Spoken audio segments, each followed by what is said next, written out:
नमस्कार। प्रस्तुत है आज का चिंतन। सोचा जाता है कि नारी को कपड़ों, जेवरों या श्रृंगार प्रसाधनों, उपहारों से लुभाया जा सकता है। यह मान्यता उसी सीमा तक सही है जब तक कि उसे यह सूझता रहता है कि यह सारे उपहार प्रेम भरे हैं। इनके पीछे गहरी आत्मीयता है।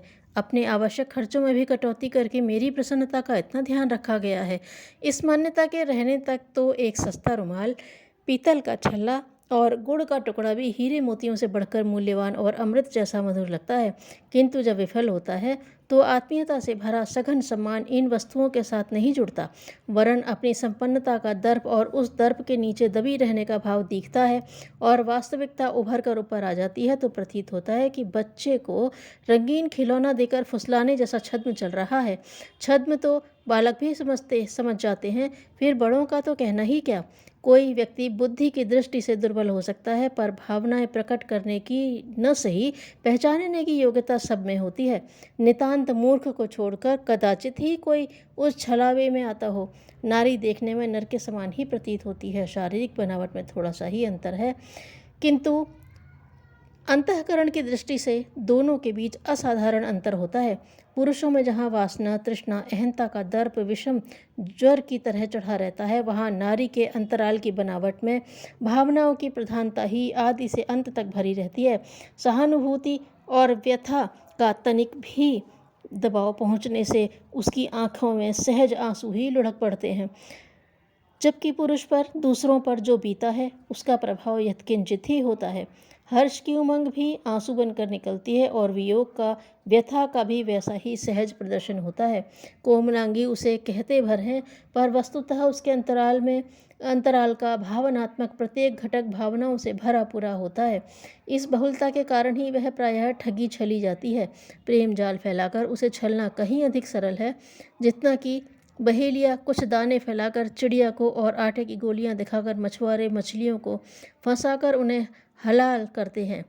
प्रेम प्रसंगों में नारी ही 99% ठगी जाती है। पुरुष तो अपवाद स्वरूप ही कभी चौकड़ी चूकते हैं। विवाह में वधू वर के घर जाती है और सदा के लिए उसी की होकर रह जाती है। इसे भावनात्मक समर्पण ही कहना चाहिए, अन्यथा भौतिक दृष्टि से उसे 100% घाटा ही घाटा है। अशिक्षित मजदूर भी 7 घंटे काम करते हैं और उस क्रिया के साथ अन्य मनस्कता जुड़ी होने पर भी अपना ही नहीं, परिवार भर का पेट पूरा करने लायक कमा लेते हैं। यह बात स्त्री और पुरुष दोनों पर ही लागू होती है। वह अपनी योग्यता, विशेषता और माधुर्य के बदले इतना कमा सकती है जिसका ससुराल में एक अंश भी नहीं मिल पाता। पिता उसे परंपरा के कारण रोटी कपड़ा भर के लिए जिस तिस के हाथ सौंप देता है, वह भी अपने अभिभावकों को, परिवार को प्रिय होती है। विवाह के समय देने की सामर्थ्य भर उड़ेल देते हैं।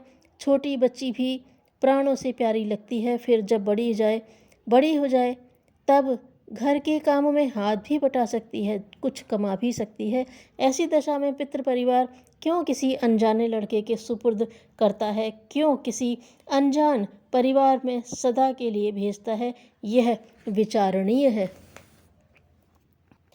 उठती आयु में रक्त अधिक गर्म होता है। ऐसी स्थिति में वह उफान और भी अधिक तीव्र हो तो इसे किसी प्रकार अनुचित नहीं कहा जा सकता है। यही एक अभाव है जिसके लिए पति पत्नी को एक दूसरे के बंधन में बंधना पड़ता है, अन्यथा पति भी पकी हुई रोटी खरीद सकता है और बोर्डिंग या होटल जैसे जनसंकुल में रहकर समय काट सकता है। फिर पत्नी को घर लाने के साथ उसके अनेकानेक उत्तरदायित्व सिर पर आ जाते हैं। उन्हें क्यों ओढ़े और क्यों किसी बंधन में बंधे। जिस प्रकार वधू को एक अभाव अखरता है, वैसे ही वर को भी इस कमी के रहते जीवन नीरस और निस्सार लगता है। यह अभाव दोनों पक्षों को समान रूप से उद्वेलित करता है। स्नेह, सहयोग और सम्मान का अभाव। सहयोग पैसे के बदले भी खरीदा जा सकता है। सम्मान करने में चापलूस, चाटुकार भी किसी से पीछे नहीं रहते, पर उनमें न वास्तविकता होती है और न गहराई। स्नेह यों तो जिसका जिसे स्वार्थ सधता है वह उसके प्रति अपना लगाव प्रकट करते ही हैं, किंतु माता के अतिरिक्त सच्चा प्यार पत्नी का ही होता है। माता के बच्चे जब बड़े हो जाते हैं और कई छोटे गोदी में आ जाते हैं तो बड़े के प्रति थोड़ी उदासी स्वभावतः आ जाती है।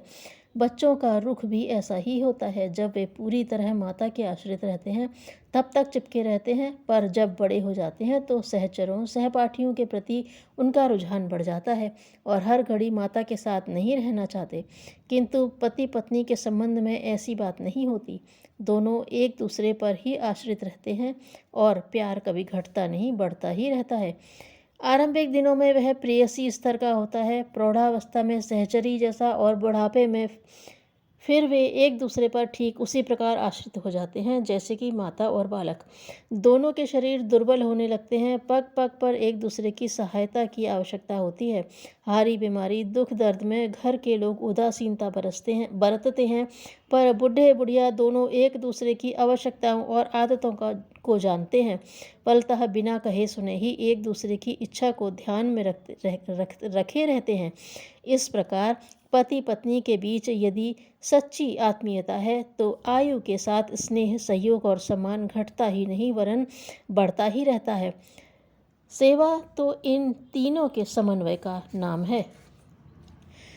विकृत प्रवृत्तियां छितराई हुई आग और फूटी हुई तेजाब की बोतल की तरह हैं, उनसे केवल विनाश ही संभव होता है।